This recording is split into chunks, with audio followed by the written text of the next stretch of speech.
These are ignition-driven fires. There's nothing unusual. I just interviewed a climate scientist about this, or rather an environmental forest scientist about this. There's nothing unusual about this. I mean, the important thing to know is that the National Weather Service put out a fire warning on January 2nd, and a local weatherman actually forecasted on January 1st.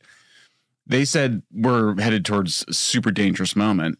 That was like literally on the 1st or 2nd, the governor should have called out the National Guard. He should have called all of our neighboring states. He should have called Canada and Mexico, asked for all their backup help. They should have started circling C-130s that are, especially retrofitted with that can dump the fire retardant or water. They should have had helicopters circling to see where the fires were. It should have been immediate mobilization. So it was really clear to the people who run the city and the state that you had this combination of dry conditions and heavy winds. They knew on January 1st, January 2nd, that the fires were coming. Like, it was inevitable that there would be fires. Like, there was like zero doubt among anybody that knows anything about fire in Los Angeles that the fires were coming. The fires were coming. So the governor should have been there. The mayor should have been there. You should just it's all about prevention, in part because by the time the fire trucks are having to weave their way up those little hills of the Pacific Palisades, it's over. California wildfires are kind of an interesting subject these days. At this point, you've had over 24 people killed. There are lots of people missing. Tens of thousands of structures destroyed, estimates of over $150 billion worth of damages. There are a lot of questions, obviously, that come up over this whole thing. After Maui, after North Carolina, we're starting to see these things happen again and again and again, and I'm going to talk about that in a second. But they are horrific. It's a lot to process, and you hear a lot of things online. One of those things that you hear is political blame back and forth, which I don't think is fair. I don't think it's fair to the people who have lost their homes, to the people who have lost family members. It's not fair to anybody to play this political nit-knacking back and forth. The fact of the matter is, when it comes to Maui, when it comes to North Carolina, which was a state under a Democrat governor, when it comes to California, there are some choices about where funds have gone or where funds should go that have maybe exacerbated the situation, made it a lot worse. And so what I wanted to do on this video is just kind of talk about some of the things that have happened, some of the things that are fact, and reminding you guys that there's not really in California any other party you can blame. It's just, so it's not necessarily political as much as it is situational. This is what is happening. This is what has been done. What can we learn from it going forward? And, there's obviously some oddities to all of this. I mean, this is one of the worst catastrophes in U.S. history. It's going to go down as one of the worst catastrophes in U.S. history. Neighborhoods wiped off the map. Homes reduced to piles of ash. Every day it gets more grim. And the death toll keeps rising. 24 are now confirmed dead, and many more still missing. Forecasters estimate the damage to be more than $250 billion. This would be costlier than Katrina. And the Palisades fires are still only just 13% contained. Wind gusts are predicted to kick up, and firefighters are bracing for explosive fire growth. This isn't over yet, and the looting isn't stopping. At least 29 fire looters have been arrested, including these 4 fiends caught in Santa Monica. One thief breaking into homes in Pacific Palisades was dressed as a fireman when he was apprehended.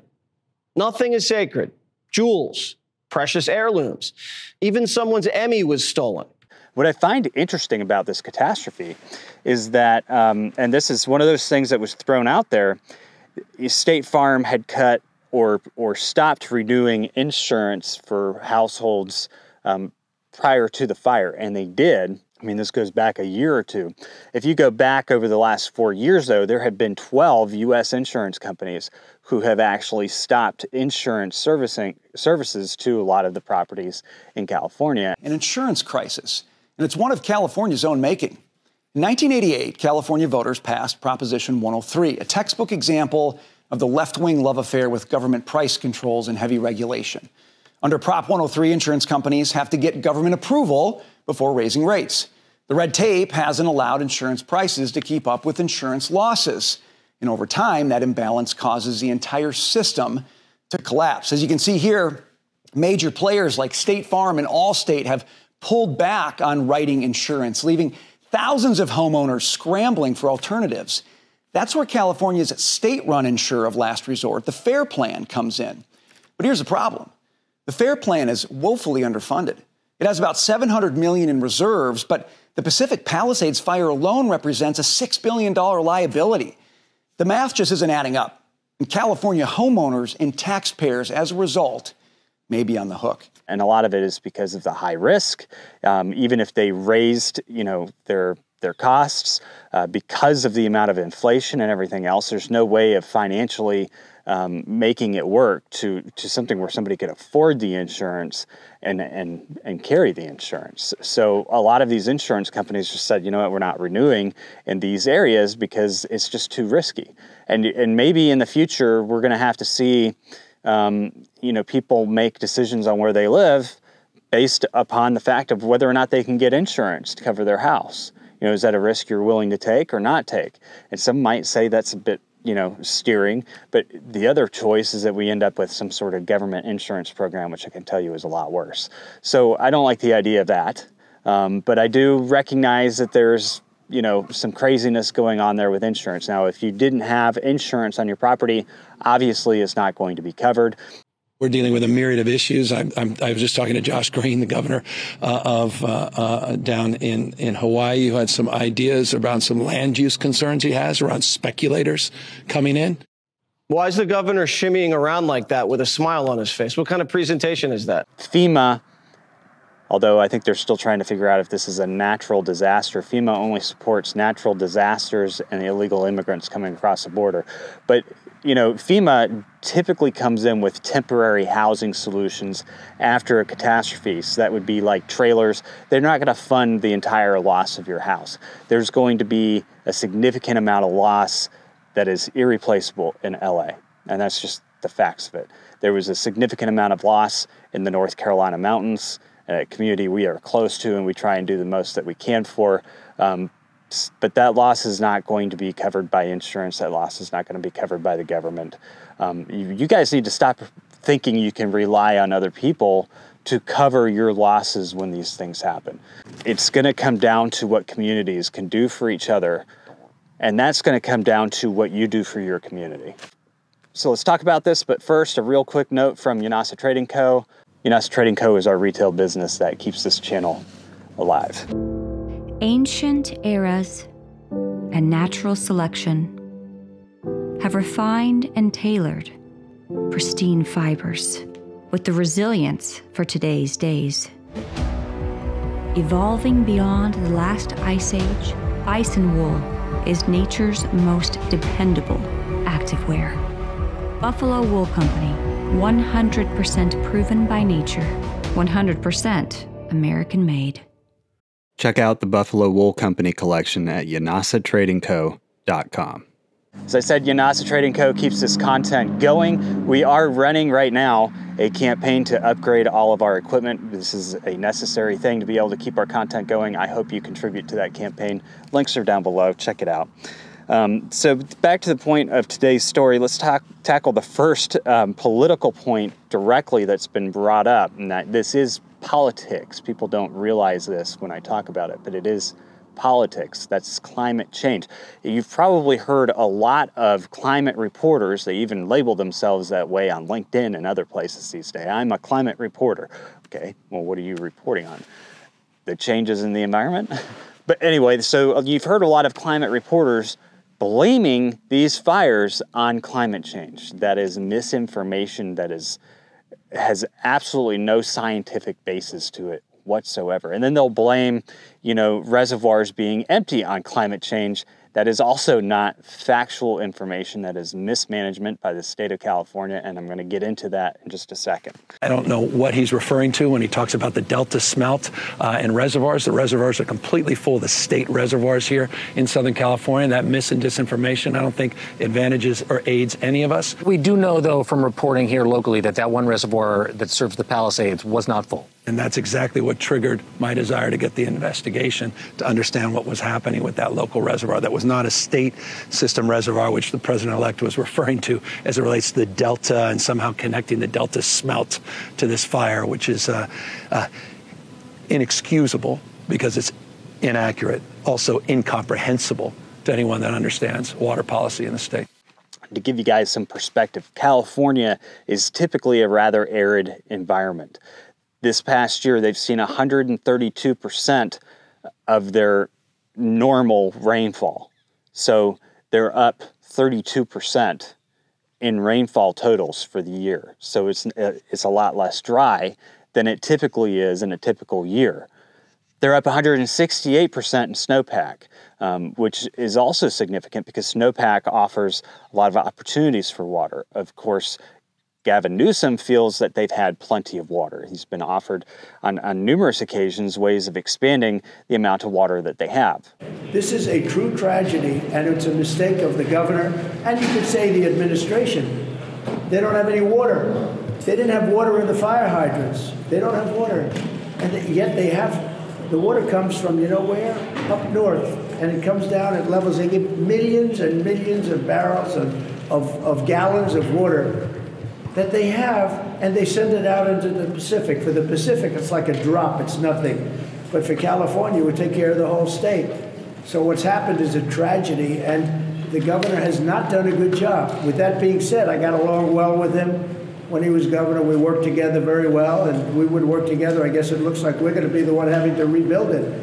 But what happened there, I don't think there's anything that I've ever seen quite like it. And the insurance companies are going to have a big problem, because you're talking about big, big dollars. He has even gone above and beyond to make sure that all of that snowpack is running off right back into the ocean. Largest dam removal project in U.S. history. And I couldn't be more proud as a Californian, and I could be more proud as a father, because my kids and their great-great-grandkids will have the opportunity to see something that, well, has been here since time immemorial. And it's about damn time we got this done. Fire away.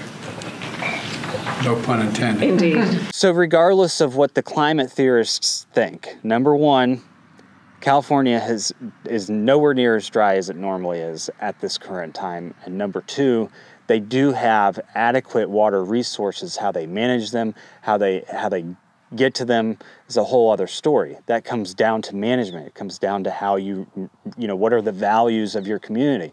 Clearly, if you look at the people who were elected, a lot of this is the values of their community. Bottom line, climate change did not cause the fire. It did not ignite a match. 1 degree Celsius increase over 150 years did not cause these fires. That's a load of bull honky. There are periods of time throughout climate history where we've been in times where there were significantly more forest fires. This was not one of those times that the numbers just don't add up. You can't justify it scientifically. That argument's thrown out. The other thing you can't justify is that they blew out of control because of climate change. They blew out of control because of management issues with forests. There's been a lot of steps taken to protect forests in areas like California, and some of these heavily wooded ravines and canyons are protected from a lot of forest management practices. What people don't realize is that before we were here, there were a lot of fires that went through those canyons. There were a lot of fires that swept through those areas, and they were essential to the ecosystem, essential to maintaining the environment. What happens when you don't have that is you actually have a degenerate forest that's got too much carbon built up on top of the floor of the forest. And when these fires break out, that carbon becomes fuel. It's like lighting a matchbox and just watching it go. I talked to a fireman once. This is one of the reasons it freaked me out. And he was telling me, he goes, dude, one day, he goes, it's just going to be the right wind and fire's going to start in the right place and it's going to burn through LA all the way to the ocean. And there's not a thing we can do about it. I go, really? He goes, yeah, we just get lucky. He goes, we get lucky with the wind. He goes, but if the wind hits the wrong way, it's just going to burn straight through LA and there's not going to be a thing we can do about it. Because these fires are so big, dude. When they're talking about like thousands of acres that are burning simultaneously with like 40-mile-an-hour winds. and the wind's just blowing embers through the air, and those embers are landing on roofs, and those houses are going up, and they're landing on bushes, and those bushes are going up, and everything's dry. And once it happens in a way where it's so spread out that there's nothing they can do. There's nothing they can do. You just have to evacuate, right? Nothing. And that's what happened with this fire. Is when it started out, it took out several football fields within minutes worth of land. So this was a very fast-moving fire with high winds, and it's unfortunate that it engulfs so much. But so far, we have found no evidence of climate change. What we have found is evidence of man-made problems. Man-made problems because we said, hey, we're no longer going to manage this through proper forestry efforts. We're not going to come in with any other way of managing it. We're just going to leave it up to nature, but we're going to suppress fires in nature. So we're not quite leaving it up to nature. We're trying to control the situation, and boom. I want to get the answers. And I'll be candid with you, I wasn't getting straight answers. Yeah. I watched the press conference. I met with some of those leaders. We had my team start talking to local leaders, saying what's going on. Our state. And you weren't getting straight answers from I was getting leaders. different answers. When you start getting different answers, then I'm not getting the actual story. The governor doesn't have a strong grasp of what's happening and keeps passing the buck to the locals. Some would say that the fire was started by arsons. I'm California, and people are saying there's guys lighting fires out there, make this worse. So if you can find someone lighting a fire and you catch somebody and you can get the cops to bust them and throw them in jail, I'll give you $5,000. This is a real text that I just received from a friend of mine about the fires. Some of the neighbors caught a guy setting more fires on the back of our hill. They chased him away. They called 911. I think they caught the guy recently in Woodland Hills trying to put gasoline in sewers. It's happening all over. Now, they did arrest somebody on a potential arson carrying a torch. You may remember us showing you this video of police arresting Juan Manuel Sierra Leyva.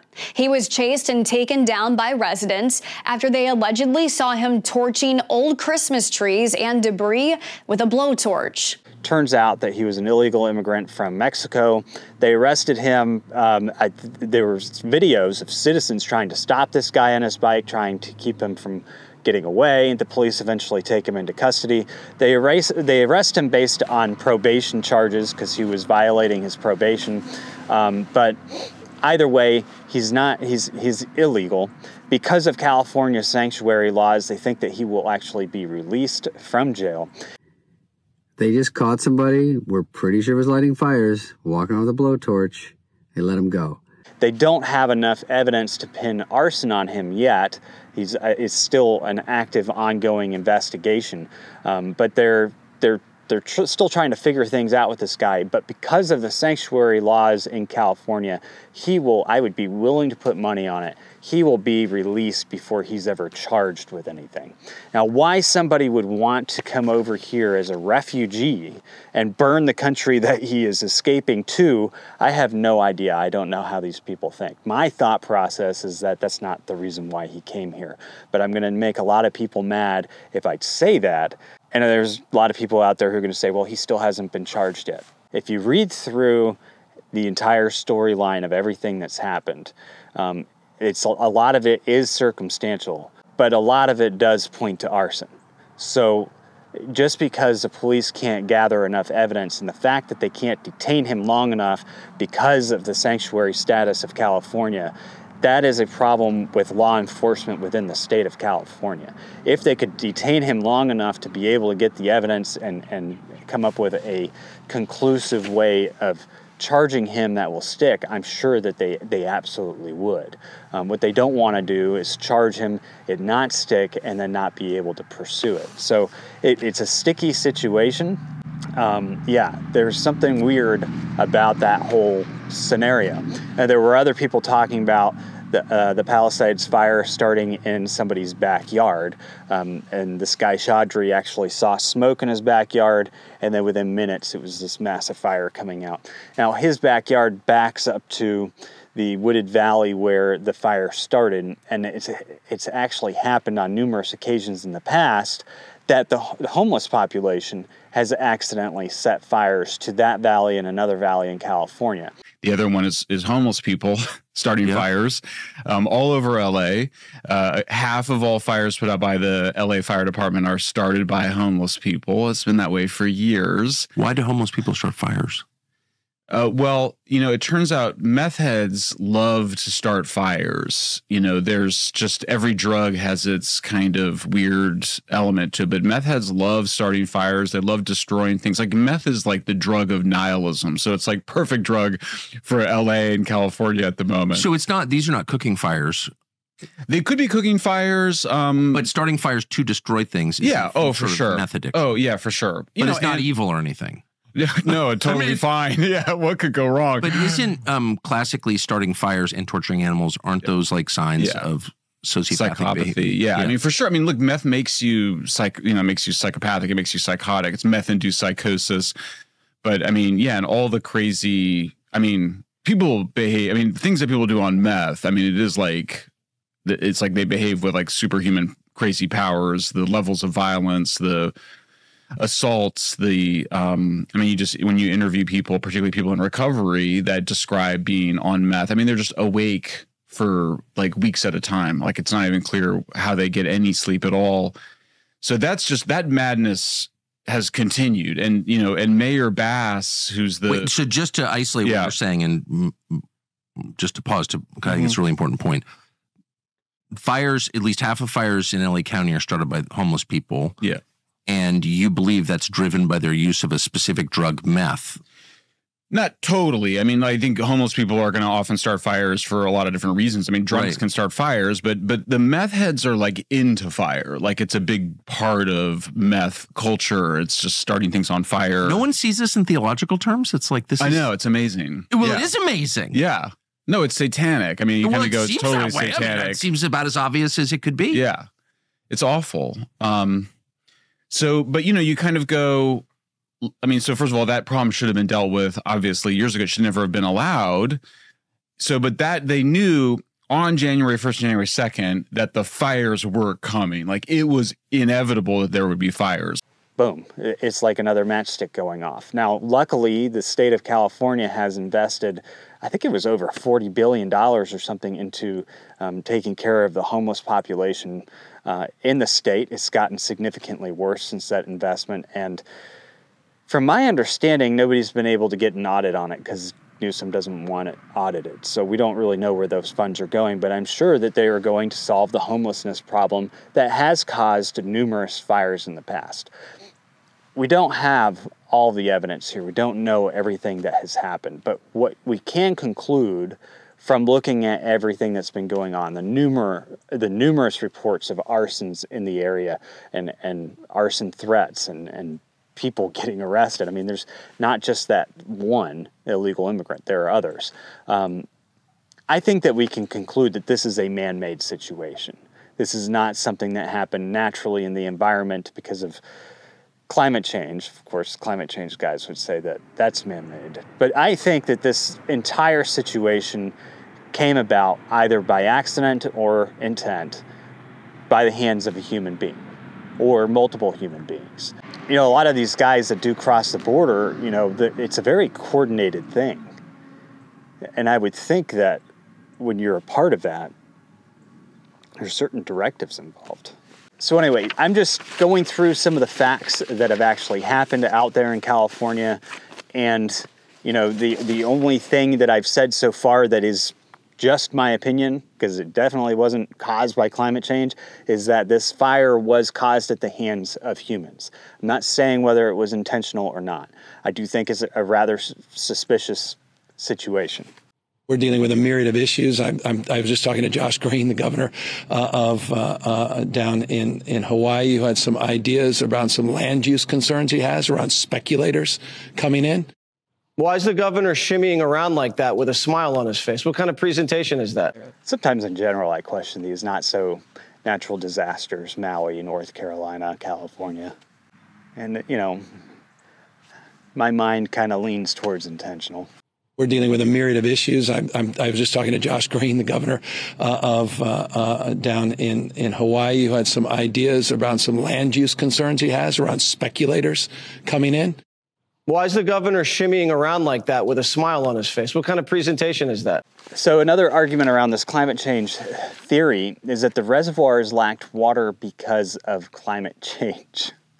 This is false. And it's even false from the state officials. They have explained why the reservoir was empty, the main reservoir for that area. Now, okay, they'll say that the main reservoir is the Stone Canyon Reservoir, which has a 36-inch diameter pipe that runs down and connects down into the Pacific Palisades. It basically is the same reservoir that would feed the Santa Ynez Reservoir, which is the one that went empty.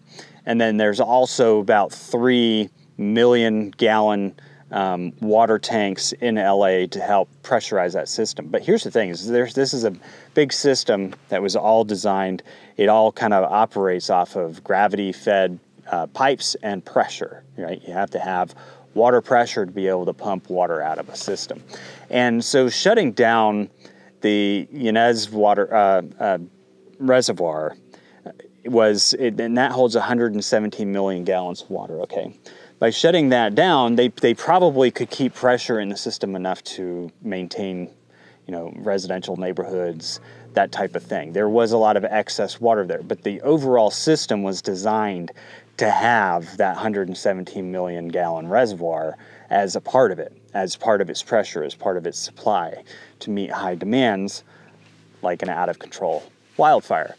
There have been a lot of people speculating on whether or not it would have made a difference if that reservoir had water in it. Now, logic would tell you yes, because even if there wasn't enough water to put the fire out, right? Because this fire is well beyond anything anybody could have planned, well beyond anything that the system was designed for. But could it have saved lives? Could it have, potentially steered the fire in a different direction or protected some of the neighborhoods? Yes. The fact that that reservoir was down and the hydrants were down, did it impact the firemen? Yes.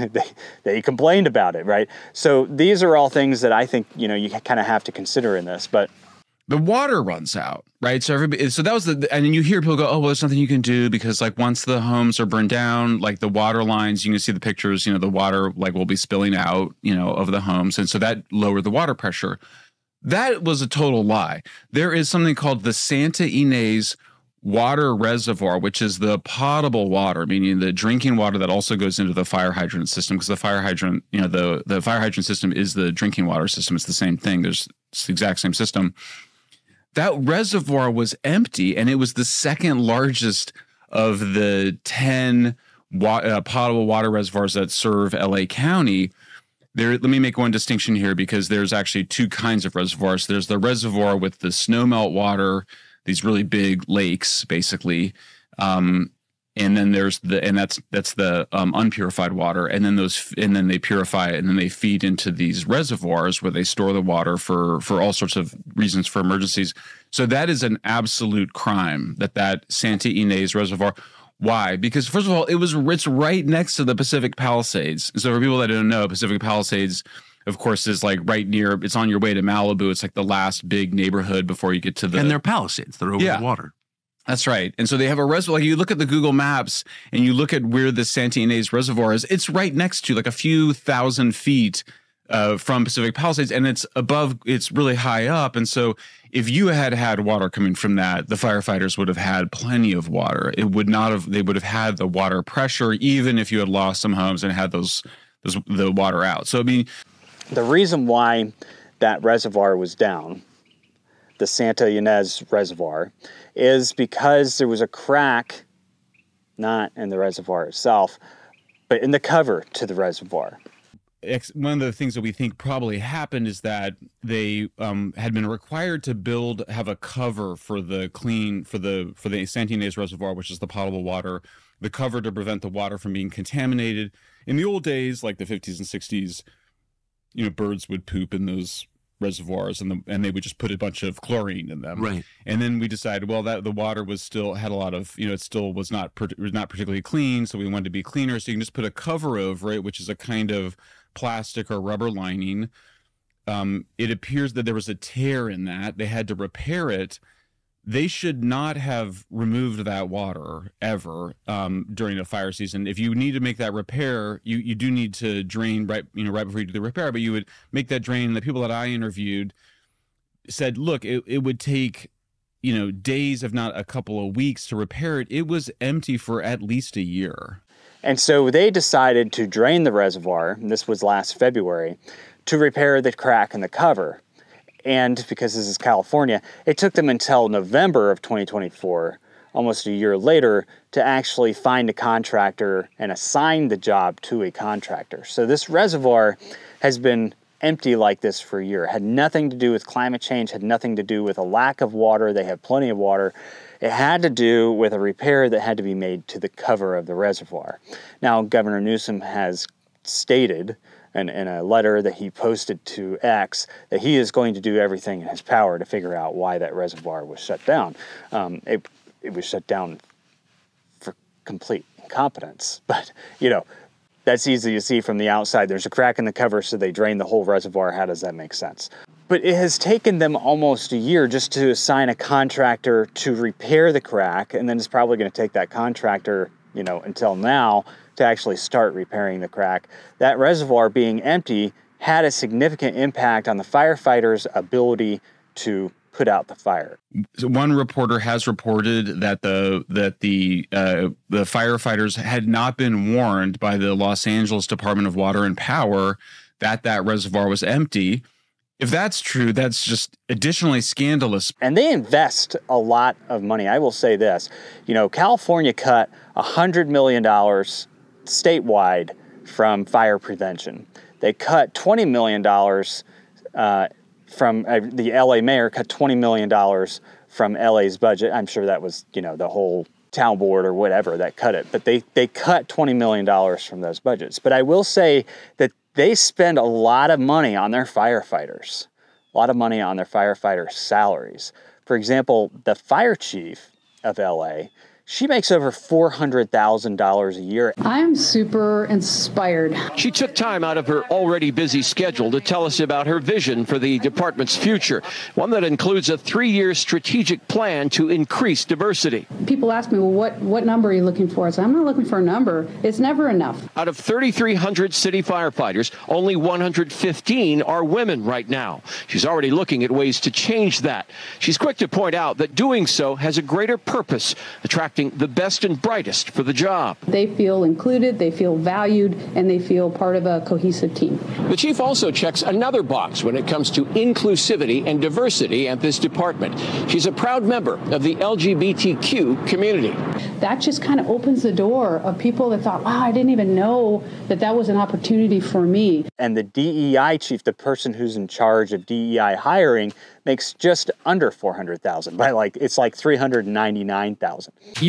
You want to see somebody that responds to your house, your emergency, whether it's a medical call or a fire call, that looks like you. It gives that person a little bit more ease, knowing that somebody might understand their situation better. Is she strong enough to do this? Or you couldn't carry my husband out of a fire, which my response is, he got himself in the wrong place if I have to carry him out of a fire.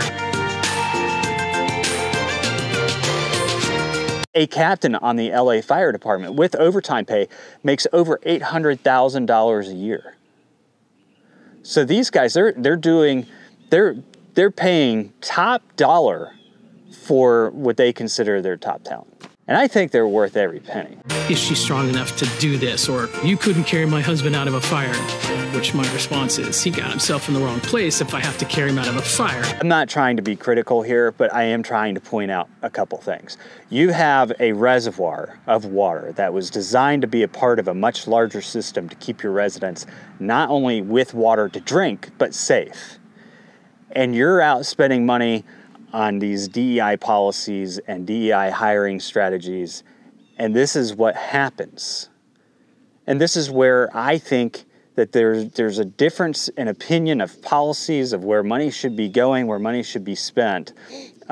We should not be cutting fire prevention in areas where the insurance companies don't even want to insure our residents because it's so bad. We should not be cutting the fire department's budget in those areas. Okay, insurance companies do a lot more research than most of your elected public officials, and if they're saying this is dangerous, maybe you should pay a little more attention to that.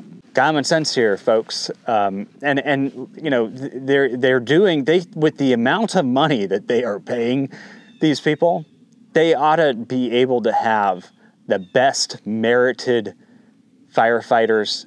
This is money that I think should be spent on, you know, the merit of the ability of getting the job done, not people who sit there literally in a commercial and say, well, if I have to carry them out, they put themselves in the wrong position in the first place. That is not a first responder. That is not a hero. I'm sorry. Just, you know, what State Farm said exactly. Denise Hardin wrote in a March 2024 letter to California Insurance Commissioner Ricardo Lara that the insurers' strained finances forced their hand in reducing exposure to risk, and higher rates alone weren't enough. We have been reluctant to take this step, recognizing how difficult it will be for impacted policyholders. We are striving to minimize the impact of the necessary actions that must be taken, Hardin wrote. So, like I said, this is all factual information. These are things that have happened. Insurance companies have cut policies in the state of California because of the high risk, because of the high costs of providing that insurance in the state of California. And what does California do? They continue to tax these businesses. They continue to put money in areas and expend money very, you know, irresponsibly, in my opinion. And then they start cutting from necessary programs to keep their people safe in order to fund these projects of theirs. And this is what has happened. I do think it's a bit odd. Like when you look at the comparisons between Maui, North Carolina, Hawaii, you had massive insurance changes in the state of North Carolina over the past year. And a lot of that too, like I said, has to do with inflation. I mean, the inflation has gone up considerably. It's hard for the insurance companies to be able to keep up with that. And, you know, when a house burns down, if they don't have the right value down for that house, or the homeowner's not willing to pay the policy on that house, I hear a lot of people complain about their property values going up 50%, 100% in some cases. Well, your insurance goes up with that because the insurer has to be able to rebuild that property. And the reason why your property values have gone up, the reason why all of this stuff has happened, is because we pumped a ton of money into the economy all at once. And it's like this. Somebody was talking to me, there was a Democrat candidate several years ago who was talking about giving everybody $1,000. And they thought it was just this great idea. $1,000 a month, the families could spend on whatever it is that they needed to spend it on. It would help so many people out. And I said, really? And they said, yes. And I said, okay. So you have a family of people. They're all very hungry people, and they're sitting in this room. And on that table over there, we have a bunch of groceries. Now, each of them have a certain amount of money in their pockets, a certain amount of money that they earned, and they can spend on groceries for their family. It's not going to cover all of their needs. They're all not going to end up with anything that they're hoping they want. Now, the stuff on the table is stuff that they have to have. They're going to spend all of their money to get that stuff that's on the table, right? You give them each an extra $1,000. The supply hasn't changed. The only thing that's going to happen in this scenario, because they all need the stuff that's on that table, is that now they're all willing to pay more money for the stuff on the table because they have more money in their pocket and it's stuff that they need. But the supply is still the same. You see what happens there?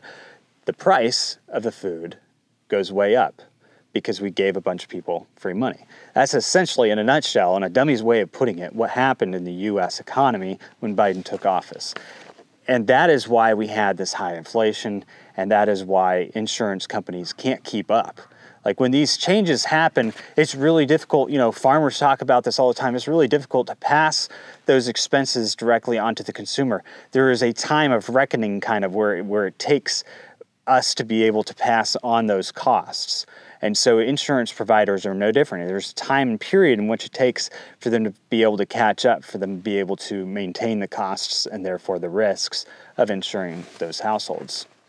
But like I said, it is unusual that you have these insurance problems going on, and anybody could trigger this, knowing how economies work. It's not necessarily the insurance companies, but you have insurance problems going on, and then you have these buck wild catastrophes happening. California, and I'm almost 100% sure, was man-made. North Carolina, a lot of people question. Maui, a lot of people question. Texas, I did a video on Texas just a week ago that was caused by the Excel fire. You have these massive catastrophes happening, and it's literally wiping people off the map in these areas. And the thing is that in 2 months, you're going to forget about it. Think about this. How often do you think about the people of North Carolina? Nothing's changed, really. I mean, some people have more shelter now than they did, but they still lost everything. The economy is still blown up. When you drive around up there, it's going to take years for it to get back to normal. But most of you have probably moved on. Most of you are probably just thinking about the fires in California right now, and in 2 months there'll be another catastrophe and you'll be thinking about that. How many of you look back on Maui to know what has happened to Maui, what's happening to the residents of Maui? How many of you pay attention to that stuff anymore? I mean, who cares about a few months of bad publicity when you know that everybody's going to forget about it in 2 more months? All I know is there are so many questions around this and so few answers. Do you owe citizens an apology for being absent while their homes were burning? Do you regret cutting the fire department budget by millions of dollars, Madam Mayor? Have you nothing to say today? Can you back up? Appreciate it. Have you absolutely nothing to say to the citizens today? Elon Musk says that you're utterly incompetent. Are you considering your position? Madam Mayor, have you absolutely nothing to say to the citizens today who are dealing with this disaster?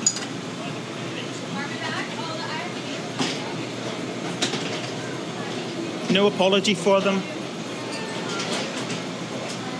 Do you think you should have been visiting Ghana while this was unfolding back home?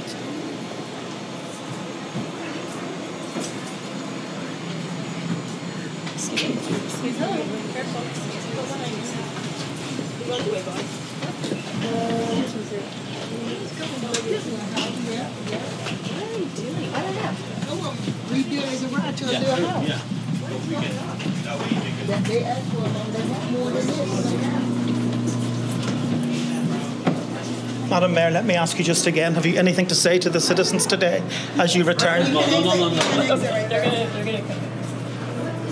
Ma'am, hold on 1 second.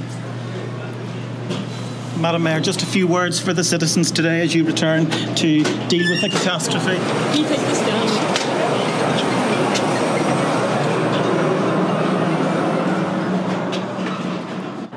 David, as you say, she wasn't very keen to answer any of your questions there. And fire chiefs are also admitting that they just don't have enough personnel to take out the fires.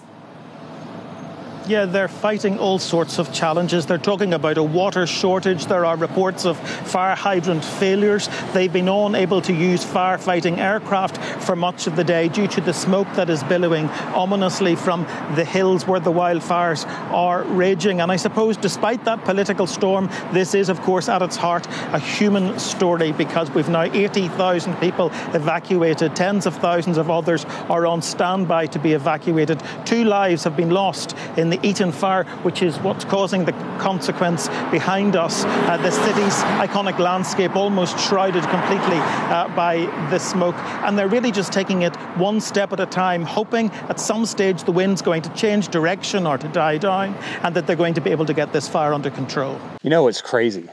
Just, put a tinfoil hat on for this one or carry your cross, however you want to think about it. But on New Year's Eve, both our political and financial capitals, significant structures were struck by lightning on New Year's Eve. Think about that. The Washington Monument and the Capitol building itself, both struck by lightning on Christmas Eve. One World Trade Center and the Empire State Building, both struck by lightning on Christmas Eve. Now, I guess you can chalk that up to having some wild storms across the East Coast on New Year's Eve, but it is quite interesting. And then on New Year's Day, That's where the tinfoil hat comes out a little bit. On New Year's Day, you have 2 terrorist attacks carried out by ex-U.S. military members. One of them actually, I think, was active. He was an intelligence officer. Both with connections to the same base here in North Carolina, the same base that Ryan Roth visited 100 times before going down to Florida and attempting to assassinate Trump. Very strange set of circumstances. And now our entire entertainment industry is up in flames. For those of you who are religious, you might be thinking other things. The LA Inferno. I don't know what all this means. And I don't know if there's anything intentional going on. I can assume many things. So can you. We could all assume a lot of things. But when I look at the facts of these things, and I look at, what has played out in the state of California, it angers me, and it should anger you, because this is negligence. This is what happens when people who are not qualified to be in the positions that they're in. And mind you, one of these people wants to run for president of the United States. No, thank you. But I mean, this is what happens when you have unqualified people making decisions, and you have those people taking taxpayer funds and putting them towards their social programs. Because that's all this is. All the way down to the hiring of some of the people in their departments is a social program. You can't put somebody in charge of community safety for those reasons alone. I mean, there's nothing wrong with a woman fire chief. There's nothing wrong with any of that. Unless you had a better option for that $400,000 plus a year that was more qualified. That's where there's something wrong. I don't care their gender, their race. What do you call those things? He, him, she, her, it. I don't care about any of that, really. If the person's qualified to do the job, they're qualified to do the job. But it's been such a statement lately, and that's the problem. It's been such a statement lately that does matter in the hiring process. That puts an edge over merit. And I think that we're seeing that play out. We're seeing that play out not just with the hiring, but with the people being elected. They're not being elected based on merit. What did Newsom ever do? I will tell you this. I think that we have to be prepared for the unthinkable. I mean, at this point in time, if you're not preparing for the unthinkable, you're not paying attention to the news. Everything that we have seen, from Maui to LA to North Carolina to Texas, some of what's happened in Florida, although I have to admit Florida's had a good handle on almost every catastrophe that comes through there. That's good leadership, okay? I'm just saying. But when you think about all of these things, even Russia going into Ukraine, the unthinkable is happening on a daily basis. Things that we didn't think were possible, things that we thought would never happen. So if we're not prepared for the unthinkable, we're setting ourselves up for loss. We're setting ourselves up for failure. And if you're like me, you can't afford to fail your family. So I would rather be prepared at this point in time for the unthinkable, because the unthinkable happens on a daily basis, than not be prepared for the unthinkable. So, I mean, you could ask all these questions. You can sit there and wonder about all these things. You could have all of these conversations about what's going on and point fingers at different people who may have had intentions to do one thing or another. But if you're not preparing yourself right now for the unthinkable situation that could possibly happen, all of your brainstorming, all of that doesn't matter. And it also reminds me that we need to stick together. No matter what happens, we, the people, need to stick together. We need to build communities. And the way you build communities is by putting into your community. What you put into your community, you get back out of your community. Because what we cannot do in any of these situations, obviously, is rely on the government. I don't even know where the federal government has been in the LA fires. I think FEMA is probably still waiting to know if it's a natural disaster or man-made. If it's climate change, they might blame it on man-made and just never step in. I don't know what they're doing.